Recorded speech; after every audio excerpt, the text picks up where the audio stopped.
Welcome to the Dead Pixel Society podcast, the photo imaging industry's leading news source. Here's your host, Gary Peugeot. The Dead Pixel Society podcast is brought to you by Media Clip, Advertech Printing, and Independent Photo Imagers. Hello again, and welcome to the Dead Pixel Society podcast. I'm your host, Gary Peugeot. Today we're joined by Stu Morris, who's going to tell us all about your brain.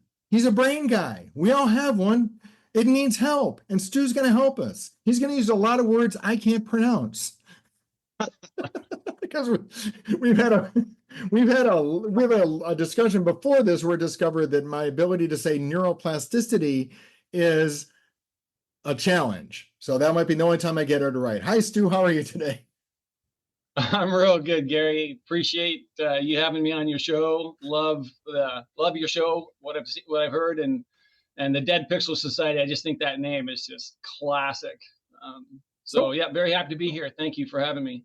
So let's talk a little bit about cognitive ability, right? That's your area of expertise. It changes over time. And I know a lot of my listeners are getting older in age. What are some of the things you see that maybe they can start identifying that, hey, I need some help in this regard? What are maybe some of the things they encounter? Is it like, I forgot? Is that just you forget where you put the car keys or stuff like that? There's more to it, right? There is more to it. I always start when people ask, what I do. I always ask the question, have you ever entered a room and forgot what you came in for? Mm-hmm. I've done that to my house. That's what I fix. That's what we fix. So we leverage neuroplasticity to improve the brain's cognitive ability.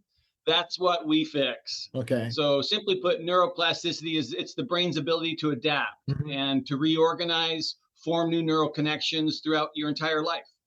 We found out you never forget anything. Right. It's just a matter of recall. Really? Okay. So let's go into that. So people always say, I can't remember what I had for lunch yesterday, but they may remember what they had for lunch in high school. Is that what that is? It's the connection isn't being formed, but the older connections are there. Is that what that's about? Yep. That's part of it. That's part of like what's called neuroplasticity pruning. Okay. So neuroscientifically speaking, pruning is when you're not using a neural pathway, you're not using that thought or that memory for very often. Your brain kind of naturally just tucks it back into a bookshelf for later use if you need it, but you tend to not be able to recall it. So you don't forget it, but you not be able to recall it. If you were having lunch, you can't remember what you had for lunch yesterday, but if you sat down with somebody naked, you'd remember what you had for lunch yesterday. Right. The emotions or things that make it more impactful in your life make a stronger neural connection, make a stronger pathway. So it's like walking through a grassy field and you turn around and you can see your footprints in the grass, but the next day they're gone. The grass pops back up. But if you take like a big Harley or a 4-wheel drive and you just chew through the mud, that path's going to be there for a long time. So depending on how you create that impact and how you create that emotional strength to it will improve that neural pathway. What is it about getting older then that prevents those pathways from engaging? I mean, I guess that's what we're talking about, right? Is it because when you're younger, your brain is fresh and new and by the time you're old and jaded, you don't really want any more pathways. You've got enough pathways. Yeah, that's a very good question. Okay, so the biggest part, the biggest effect that we've found in our personal research. So this is not necessarily scientific, right, but in just my reading over the last 16, 18 years on neuroscience, it seems to me like the biggest problem and what we combat is normal cognitive aging, normal cognitive decline in aging, right? So the biggest thing to combat with that is our belief system. As we get older, we are trained to believe that, I'm older now and I'm just forgetful. Right. You have to overcome that disempowering belief. That's half of it right there. It has nothing to do with science so much, except that you can use neuroscience to overcome a disempowering belief for sure. Interesting. And neuroplasticity will help you create new habits and can defeat those old habits of like, oh gosh, automatically thinking like I'm older now and I forget things. So if you can get past that, which is kind of the first part of everything we do, then we can absolutely, we have proven, neuroscientifically proven strategies to combat age-related cognitive decline all the time. You can do it all day long. That's my bread and butter. Take it from the standpoint of, let's say, a business owner who is operating, let's say, a small business of some sort, and they're running into these issues where, dating myself a little bit, you go back 20 years, people weren't really dealing with the amount of flow of information like they did, right? Right now, you used to be able to run a camera store by looking in the till and knowing how much how much money was coming in, and you looked on the shelf and there was your inventory, and customers came in, they bought stuff and they left, and that was how you ran the business. Now it's online ordering, and now there's all these other inputs. Does that have anything to do with it, the amount of inputs coming in that people are struggling with, or is it mostly attitude, like you said? Oh yeah, absolutely. So there is what's called cognitive load. Mm-hmm. And if we see it a lot in stressful situations. Sure. So if you have a very stressful job or experience, like I handled it in the emergency department a lot of times. I worked in the emergency department for 22 years, and you are working with people that are under a tremendous amount of stress, right? And we know that that stress that affects your neuroplasticity. Okay. It hinders it. It slows it down. It makes those pathways less memorable and harder to recall. So for sure, things like meditation, people kind of snicker at meditation and mindfulness. Sure. I don't know why. It's only been used since 7,000 years before Christ. Right. I mean, it has always a decent track record, right? Exactly. And so you need to stop and slow down and relax your brain. You need to take 10 minutes of some deep breathing and just and try not to think, right? Just empty your mind. And we there's a lot of exercises to do that promote neuroplasticity, and we work through a lot of them, especially in the book. You get the book, you get the course for free, and in the course there's a lot of mindfulness exercises. There's even audios that you can listen to, that you can download and listen to, and things like that. So meditation and deep breathing exercises, mindfulness practices, those will reduce stress, and they absolutely promote neuroplasticity. Really? Because I just find that kind of fascinating. I guess it makes sense, right? If you're more at ease in your mind, there's less traffic to inhibit the formation of pathways. Yes. Another excellent strategy for that, my personal favorite, is naps. Nice. Okay. So I don't live on the beach for nothing, right? I mean, I learned some stuff here. So there's kind of two things: the mindfulness breaks during your day. Just take 5 minutes and do some mindfulness exercises can really impact your brain and really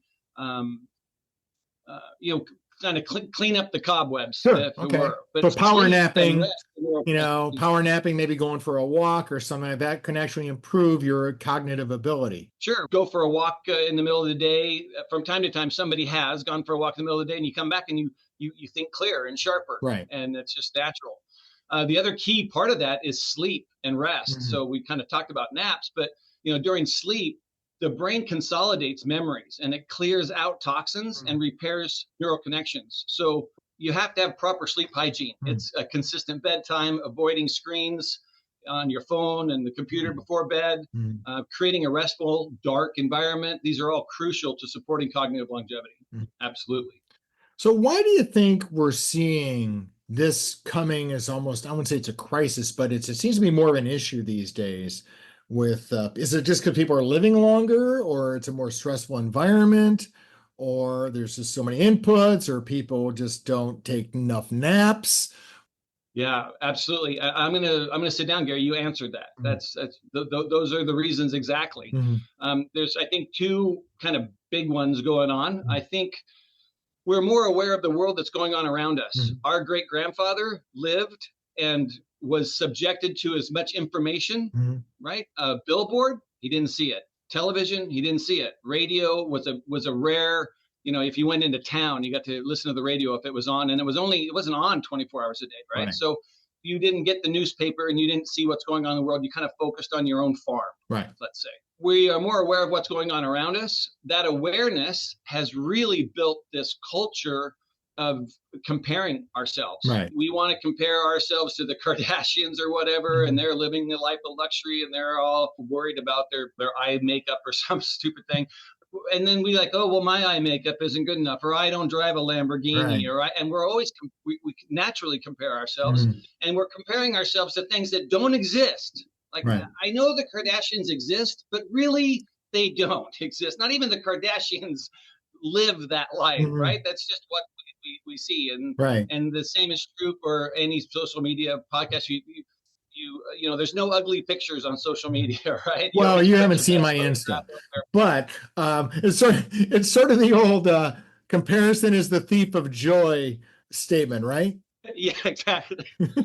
I'm sorry. Well, did you ask a question? No, I was just saying that was sort of the idea behind comparison is the thief of joy. And basically, if you're not joyful, you're not building pathways. It's kind of where you're going, I think.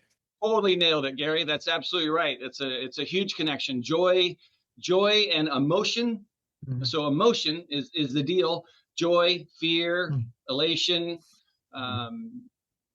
any number of emotions, those affect your neuroplasticity hugely. And if you are robbed from your joy, you will find neural pathways that are joyless, and you will get used to cruising down those. Your brain just automatically, I mean, that's how we produce habits. Brain does that automatically. You don't have to make a habit, right? And so the brain does that automatically, and you live a joyless life. You will continue to live a joyless life because it's become a habit of how your brain functions. And it's a forgettable life. How about that? Yeah. If there's no joy, there's nothing emotionally attached to that neural pathway, and you look back after 20 years, you're like, I've been sitting in this recliner watching, the Cosby Show or something, right? I mean, you've got a life that has a legacy. You've created a legacy. It's just not impactful. So let's talk a little bit about, kind of steering this towards my audience, which is, business people, right? Small business people who are in the memory business, right? And who are in the joy business, really, because that's one of the reasons why people say they get into this business is because they're able to preserve family memories for other people and share them with wall decor or photos or prints or photo books or all these great things where they provide the equipment that let people enjoy photography, which brings them joy and all that. But a lot of people have, run the businesses themselves, kind of get mired down in the business. So what are some thoughts or suggestions you have other than naps? What are some ideas when you talk to business people about reigniting their joy or their interest that will then again re-engage their brain, if you will? Well, re-engaging your brain and improving, neuroplasticity or being able to boost your neuroplasticity could be super powerful tool for entrepreneurs in, the photographic service industry for sure, especially in like realms of marketing, communications and media strategies. The photo finishing laboratory entrepreneur, understanding and leveraging neuroplasticity can enhance customer engagement, brand loyalty, even operational efficiency. As I read about your audience and read about you and listened to your shows, I was trying to think of some areas. So I kind of came up with 6 areas I think that might be advantageous to your listeners. I love checklists. Let's go. Boom. For the photo finishing laboratory, like entrepreneur, a big one is like customer behavior and habits, right? Neuroplasticity involves the brain's ability to form and reorganize those neural connections. And it's based on experiences and behaviors. So for a photo finishing lab, that's important because, creating habits, for instance, so through consistent exposure, specific messages or incentives, customers can develop habitual behaviors. Always will choose your lab. Like that's a habitual behavior, such as always choosing your lab, for instance, or a reward program or reminders for a photo project, like creating a photo album. So those personalized promotions can help reinforce repeat visits, and it creates a natural, lasting neural pattern. So the emotional connection behind that, which is what we've talked about, how that connects, the emotions connect to your neuroplasticity, or there's neural pathways rather. So photos are tied to memories and emotions, right? Boom, and it's perfect for it. So highlighting the emotional value of a photograph can trigger emotional responses in the brain that even deepen the customer's attachment to your brain.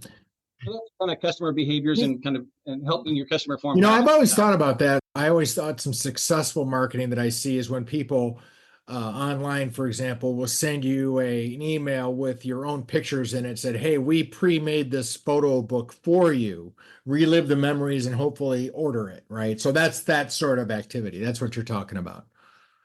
Absolutely. Yep. That's it. Another thing that entrepreneurs need to do is they need to market to their customers, right? So photo business, right? You are a visual business. So visual and emotional cues, you better get on board with that. If you're not using pictures in your photograph. That's sort of a given, right? Exactly.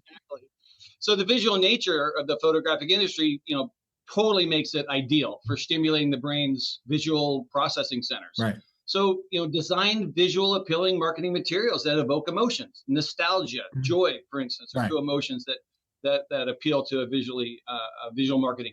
You can enhance memory retention of your brand that way. Neuroplasticity, it doesn't exactly prove it. The neuroscience, we haven't proven it yet, and that's harder to do, but it absolutely suggests that repetition of these emotional, stimuli, well, that they actually strengthen the brain's association between your brand and that positive feeling. That's why I've got a question about that, because I hear this from marketing people all the time, and you're kind of touching on something that's sort of one of my little things that I like to harp on, if you will.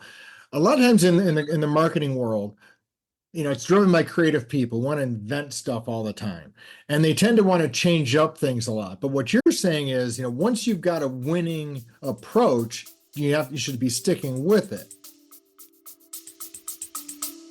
Stay with us. We'll be right back. We're here to give you actionable strategies. We're here to dive deep into the world of side hustles, digital marketing, and smart income-boosting tactics. The Dark Horse Entrepreneur Podcast.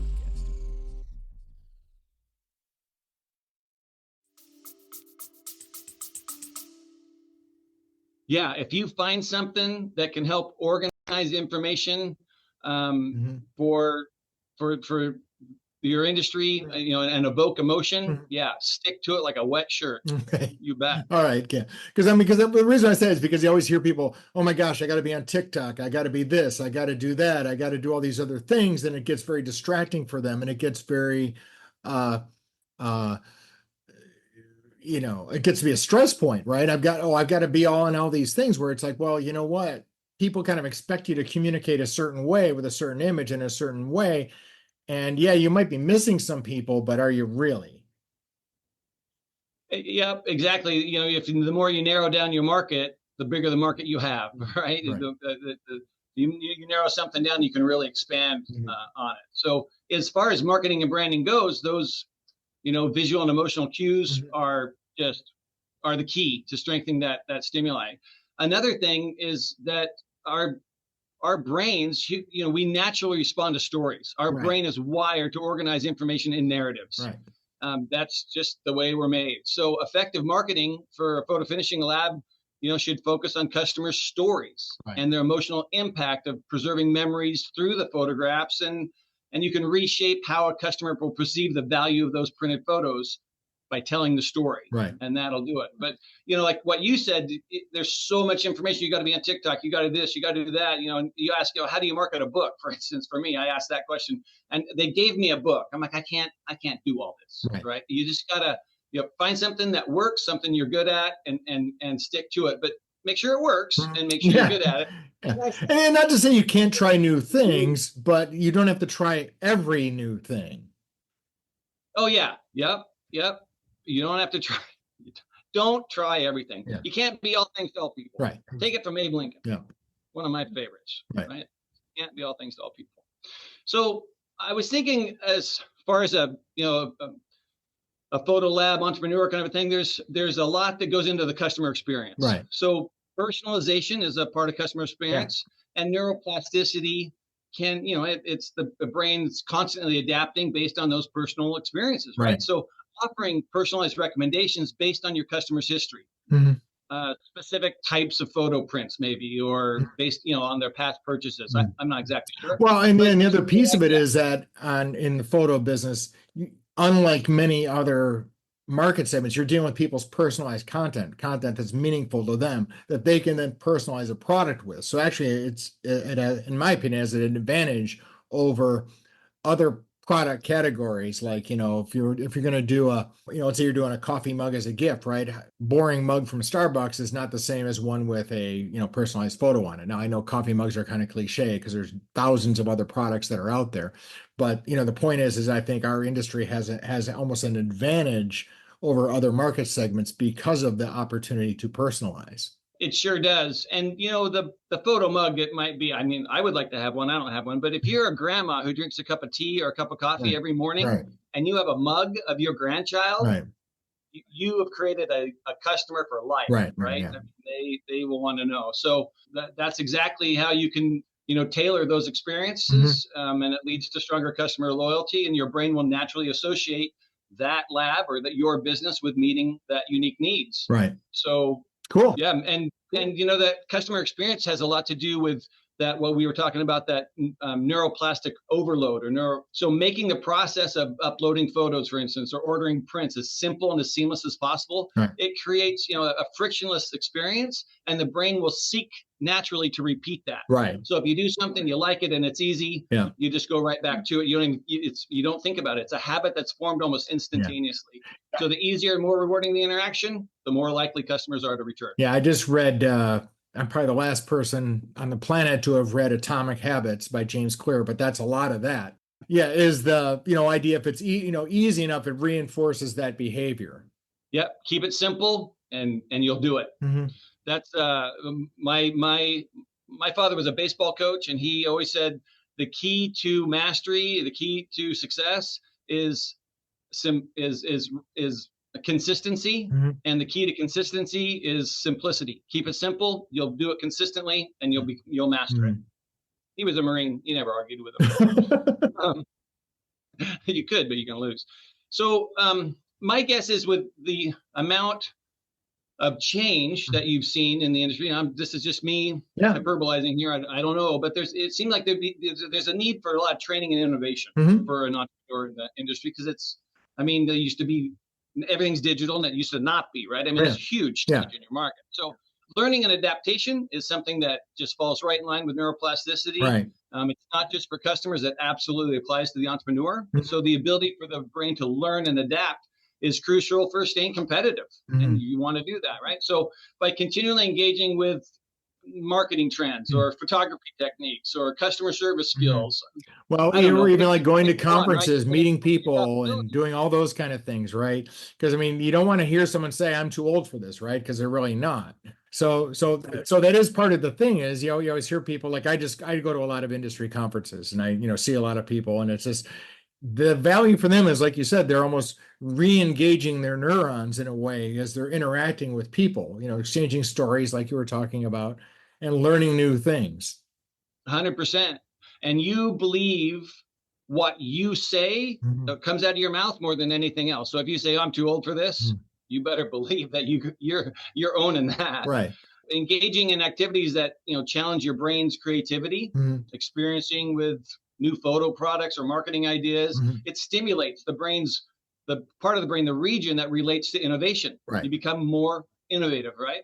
So over time, that the brain strengthens its capacity for creative problem solving, and it can lead to new services or marketing strategies that will differentiate your lab from a blue sea of competitors, kind of thing, right? Right. So that's right along the lines of what you're saying. I was kind of thinking that with photos and the photo industry, that there's obviously a lot of new media strategies, content creation, ding, ding, ding, right? With your content creation. So in that realm, though, neuroplasticity can absolutely, inform how you create and present content. Okay. So, for example, educational content that teaches the customers about preserving photos, maybe, or tutorials on creative uses for prints that can tap into new learning pathways in the brain, and it makes your brand more memorable. Videos and visuals are especially effective, right? You're telling a story, and you go on TikTok and everything's a video. It's not like MySpace was, right? So videos are huge. MySpace. Next thing you were talking about GeoCities. I remember posting on my first bulletin board as a freshman in college. There you go. Oh my gosh! Well, So when I was a freshman in college, there was actually a physical bulletin board with a thumbtack. Oh my God, I love this, Gary. This is so much fun. So anyway, so getting back to all right, but we're kind of talking in circles here, and I want to make sure we kind of tie all this in a bow. Is you're talking about new things, telling stories, doing TikTok, but 10 minutes ago we said don't do all the things. So there is a balance there that you kind of have to strike. So can you kind of address that a little bit? Yeah, I think like I'm not on TikTok personally, right? I just Right. it's just I just didn't want to like, oh, well, you got to be on Book Talk. You sell books. You're an author. You got to be on Book Talk. I'm like, no, I don't actually. Right. So I just didn't want 3 or 4 or 5 or 10 things. So pick your strategy for sure. Mm-hmm. But whatever that is, using those visuals is, it's effective at engaging the both the video and the auditory parts of the brain, and then encourage your customer to to form a strong association with your lab, with your business. And so wherever you're doing it, do it well, but don't do so much of it that you can't do all of it or any of it. And you can integrate some of these other things, like you said, the short videos, the how-tos, the demos and things within your existing channels. That's what I'm saying. Like, I mean, if you've got a Facebook page, there's really no reason why you couldn't have that within the Facebook page you already have. You don't need to start, a TikTok to do that, or even on Instagram or for LinkedIn or some of these other platforms you may already have chosen as your channel. You can integrate some of the creative aspects you were talking about within those channels without having to invent a whole new thing is where I was kind of going with that. Stay with us. We'll be right back. Hi, this is Chris Bierling, host of the People in Performance podcast. Each episode features conversations Bill Banham and I have with leaders and consultants about ways they've inspired colleagues to thrive. Past People in Performance podcast guests are from such brands as NASA, IBM, Rolls-Royce, and McKinsey & Co. You can find us on your podcast player of choice.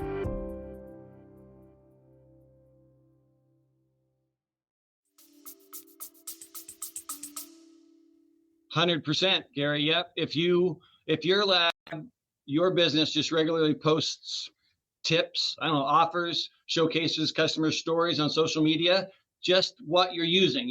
We're not talking, we think of social media and we think of Facebook or Instagram or something like that, but there's 160 of them. There's 160 big ones around the world, right? So you're just not going to reach all the audience. So just pick your audience that you can reach and reach them well, and reach them with something that'll stick in their mind. And maybe reinvigorate those practices with some of the things you were talking about, as opposed to, because I think that's where people they look at social media channels and they have kind of a vision that they're sort of a certain type of thing, right? Like, for example, TikTok is short, cool little videos. Well, you can do that on other platforms as well, because there's obviously TikTok success and they steal that approach, right? So if you've already got a decent Instagram following, you can do that within that platform. You don't need to, not that I'm dissing TikTok. I'm like you. I don't have one. I'm not so fond of giving the Chinese all my information, but I'll give it to Zuckerberg for some reason. And that's another thing. But the point is that I guess what I'm trying to talk about is maybe be more strategic with this, but still have the creative approach so that you can keep those pathways open for new ideas. Yep, absolutely, Gary. Yep, you nailed it. You could do this for a living. Or have a podcast even. I don't know. Maybe I'll start a podcast. You should really tell people about your insights. Well, as you probably guessed, I'm not modest about speaking my mind. You have a book out. We haven't really talked about the book. How would someone who is, in the business, because again, I know a lot of people who struggle with this, right? I mean, because, they've been in the industry a long time and they talk about having no time and a lot of it's fatigue, and they're, tired, and that translates into, I forget things. I'm not doing things well. It's tough for me to learn stuff. So kind of bringing this back to kind of what you're offering, what is the theme or the directive? And we kind of talk about naps and kind of some of that stuff as a jokey standpoint, but reality, what are some of the top things we want to learn from your book, which is called, I have a note here, Power, Influence, and Purpose. Yeah, power, influence, and purpose. It's 10 neuroplasticity essentials to architect a legacy of impact. Went through 3 editors for that. um, and it's, every word just kind of is a chapter in itself, kind of a thing. But yeah, that's what it is. So we're all going to leave a legacy, Gary. We are all going to leave a legacy. Is yours going to be an impactful legacy? Is it going to be something that you're proud of? I have 22 years of working in the emergency department. I have dealt with death and dying, and I think probably maybe once a week I had some little old lady grab my hand and say, don't go be with your family. Go do what's important. You don't be on this gurney in the emergency department where I'm at right now in 20, 30, 40 years and have regrets. And so that's kind of what the book's about. It's building a legacy that is impactful. And you can do that by using neuroplasticity. It's the easiest way. You want to change, use neuroplasticity. That way you can use science to change how you feel, how you think, where you go, what your goals are, what you want to do in life. And that's what it's all about. And the book's really good, and it offers a lot of step-by-step processes and strategies. But the course in the book has been a bestseller for a long time. And the course in the book is, we've taken it offline right now because we're revamping it for the book, but it's the Over 51 Advantage, right? And it is literally the step-by-step guide to preventing and reversing cognitive decline. So you get the book, you buy the book, you get the course for free. Nice. So where can people go for more information on the book, the course, and Stu Morris? So thank you very much. You can go to Over 51, over51.com is like our main clearinghouse of information. For the book specifically, you can go to powerinfluencepurpose.com. Nice. Well, great, Stu. This has been fun. This has been a fun conversation. When I was like brain health, I'm not sure I want to talk about that, but this has been fun. I've learned a few things, and I appreciate the time. Thank you so much. What a pleasure. What a pleasure to be with you, Gary. This is I've done a few podcasts myself, a lot of them, and I haven't laughed this much in any of them. It's been a great, great show. I really appreciate your time and your willingness to let me help your audience. You take good care, sir. Thank you for listening to the Dead Pixel Society podcast. Read more great stories and sign up for the newsletter at www.thedeadpixelssociety.com.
Thank you for listening to the Dead Pixel Society podcast.